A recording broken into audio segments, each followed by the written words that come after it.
সে দেশ চালাতে চায়, সে দেশের প্রতিনিধিত্ব করতে চায়, কিন্তু সে দেশেই থাকে না। তিনি থাকেন লন্ডন, ওনাকে লন্ডনেই থাকতে বলেন। বাকিংহাম প্যালেসটা যদি ওনাকে দিয়ে দেয় সবচেয়ে ভালো হয়। বাংলাদেশ তার জন্য না। আজকে না, শুধু শুধু আজকে না, বিএনপির এই অবরোধ কি আসলে কেউ মানে? এই জামাত বিএনপিদের অবরোধ আসলে কেউ মানে না। গত 28 তারিখে তারা সমাবেশ করার নামে যে সহিংসতা চালিয়েছে, যে অপকর্ম করেছে, যে সন্ত্রাসবাদ করেছে, তারপরে তারাই আবার হরতাল অবরোধ দেয়। মানে এটা কোনো দেশের কোনো জাতীয় কোনো পার্টির এই নেচার হতে পারে না। আমাদের মহিলা আওয়ামী লীগের মহিলাদের গায়ে হাত দিয়েছে, তাদের শিরোধাহানি করার চেষ্টা করেছে, তাদেরকে মেরেছে, তাদেরকে হাতুড়ি দিয়ে মেরেছে। হাতিঝিল থানার মহিলাদেরকে হাতুড়ি দিয়ে পিটিয়েছে। 100-র উপরে মহিলা আহত, তাদের খুবই দুরবস্থা। সেই 28 তারিখের প্রোগ্রামে কি হয়েছিল?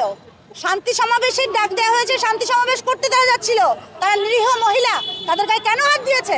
তাদের গায়ে হাত দিয়ে বিএনপির কি উন্নতি হয়েছে? জামাতের কি উন্নতি হয়েছে? পুলিশকে পিটিয়ে পিটিয়ে মেরেছে। কি নির্মম সেই ভিডিও! চোখের পানি ধরে রাখা তো দূর কি বাত, আত্মা কেঁপে যায়। তাদেরকে লাঠি দিয়ে পিটিয়ে পিটিয়ে মেরেছে। মারার পর তাদেরকে আবার খুঁচিয়ে দেখছে মরে গেছে কিনা। তারপর সেই বিড়াল কুকুরের মৃতদেহের মতো তার ঠ্যাং টানতে টানতে নিয়ে চলে গেছে। এটা কি কোনো মানব সভ্যতা? এটা কোনো হিউম্যানিটি? হিউম্যান রাইটস কই? এখন সেই হিউম্যান রাইটস কই? তারা এগুলো দেখে না? সাংবাদিকদের গায়ে কি মার, তাদের লাথি, তাদের চড় ঘুষি, তাদের লাঠি পেটা। কেন? সাংবাদিকরা কি দোষ করেছে? তোমাদের নিউজ করে না সাংবাদিকরা? শুধু কি আওয়ামী লীগের নিউজ করে সাংবাদিকরা? তোমরা মারার সময় দেখো না কে তোমার মা, কে তোমার বোন, কে তোমার ভাই। তোমরা এতটা পশুত্ব পেয়ে গিয়েছো।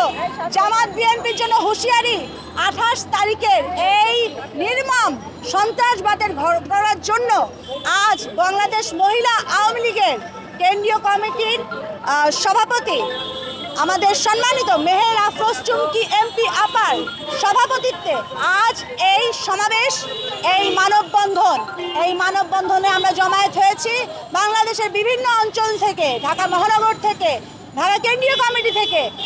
সো আপনাদের কাছে বিনীত অনুরোধ থাকবে যে আপনারা এই সন্ত্রাসকে সমূলে ধ্বংস করুন, তাদেরকে বাদ দিন। এই বিএনপি জামাতের নাম নিশ্চিহ্ন করে দিন।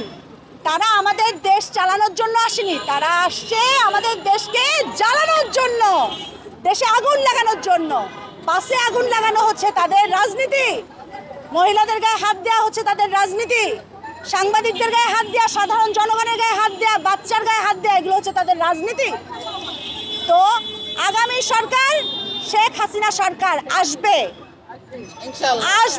শেখ হাসিনা সরকার আসবে এবং আগামী সরকারকে সামনে এগিয়ে নিয়ে যাওয়ার জন্য আমাদের যেটুকু করার, যতদূর করার আমরা করব।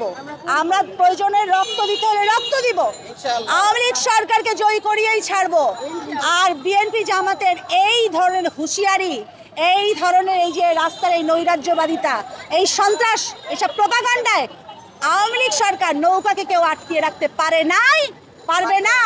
1/11-এ পারে নাই, 21শে আগস্টে পারে নাই, সেই বঙ্গবন্ধুর সপরিবারে যখন হত্যা হলেন তখনও যখন পারে নাই।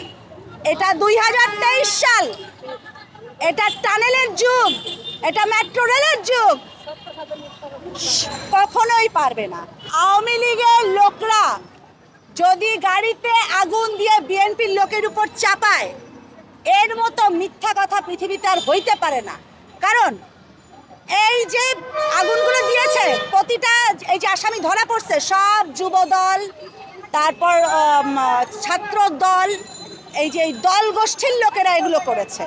এই বিএনপির এই পুরনো এই কাসুন্দে ঘাটা কথা বলে কোনো লাভ নেই, এগুলো জনগণ বুঝে। আর এগুলো ফালতু কোশ্চেন। সে দেশ চালাতে চায়, সে দেশের প্রতিনিধিত্ব করতে চায়, কিন্তু সে দেশেই থাকে না। তিনি থাকেন লন্ডন, ওনাকে লন্ডনেই থাকতে বলেন। বাকিংহাম প্যালেসটা যদি ওনাকে দিয়ে দেয় সবচেয়ে ভালো হয়। বাংলাদেশ তার জন্য না। ধন্যবাদ, আর কিছু বলতে চাই না। ধন্যবাদ।